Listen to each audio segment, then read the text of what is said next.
Hi friends, my name is Ramya. I am studying 6th class. My school name is VidyaJyothiSchool English Medium School. My class teacher name is Jansi ma'am.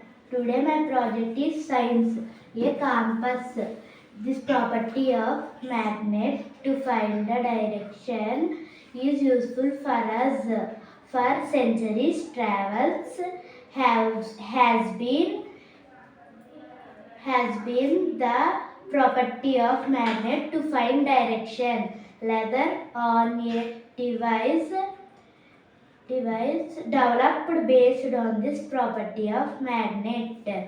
It is usually a small box with glass cover on it. The magnet empowered inside the box which can rotate freely. The compass with a deal direction marked on it.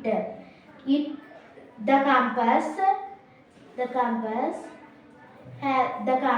kept at a place where we wish to the direction. Thank you, sir.